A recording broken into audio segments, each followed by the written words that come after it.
त्रिशूल सीधा उस जलती आत्मा में समा गया। जमीन कांप उठी। रायस्टार जोर से चिल्लाया। अचानक रायस्टार के सिर के ऊपर वह रहस्यमयी ढोलक तेजी से घूमने लगा। ढोलक की गूंज इतनी डरावनी थी कि पेड़ तक कांपने लगे। आसमान में बिजली चमकी और पूरा आसमान लाल हो गया एक झटके में। ढोलक सीधे रायस्टार के सीने से टकरा गई। रायस्टार जमीन पर गिर पड़ा। उसकी आंखें बंद हो गईं और एक काली धुंध उसके चारों ओर छा गई। अंधेरे में एक आवाज आई, अब तेरा ही शरीर चाहिए, मेरी अधूरी कहानी तू ही पूरा करेगा। रायस्टार की आंखें खुली, लेकिन अब वे उसकी नहीं थी। उनमें एक दूसरी चमक थी, जैसे कोई और उसमें समा चुका हो। गांव में नई सुबह नहीं आई। चारों ओर अंधकार छाया रहा। सूरज जैसे डर के मारे उगना ही भूल गया। चौराहे पर अब रायस्टार बैठा था, सिर झुका हुआ, और सामने वही ढोलक, लेकिन अब वह ढोलक नहीं, एक शैतान का औजार बन चुकी थी। हर बार जब रायस्टार उसे बजाता, किसी न किसी की चीख गूंज उठती। लोग मरते गए, लाशें उठती रहीं और पूरा गांव कांप उठा। गांव वालों ने एक तांत्रिक के पास गए। नाम था बाबा वज्रनाथ। उनके पास इतनी शक्तियां थीं कि वे किसी भी घर को हवा में उड़ा देते और मरे हुए लोग को जिंदा कर देते थे। वज्रनाथ बाबा ने जैसे ही गांव की सीमा में कदम रखा, हवा रुक गई, पत्ते स्थिर हो गए, लेकिन ढोलक और तेज से नाच रहा था, जैसे उसके अंदर कोई रहस्यमयी शक्ति समा गई हो। बाबा वज्रनाथ चौराहे की ओर बढ़े, जहाँ रायस्टार, ढोलक और कालू बाबा की आत्मा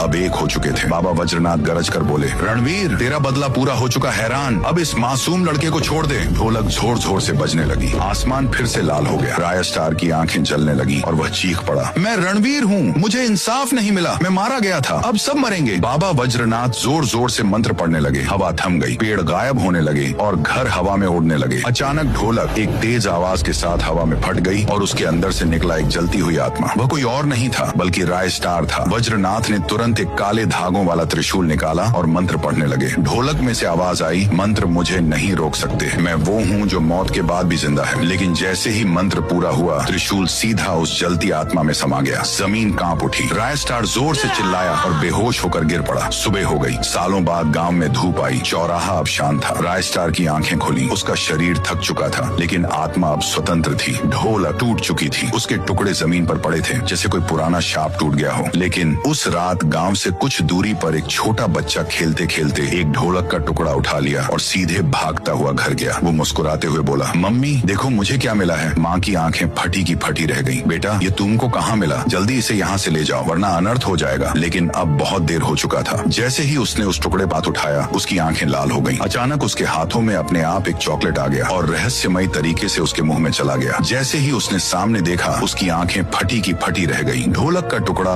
वापस से जुड़ गया और वह वहाँ से गायब हो गया। कुछ देर बाद उसके मम्मी के ऊपर नाचने लगता है और वह दर्दनाक मौत मारी जाती है। ढोलक उड़ते हुए बच्चे के पास जाता है। वह डर के मारे भागने लगता है, लेकिन ढोलक उसका पीछा करने लगता है।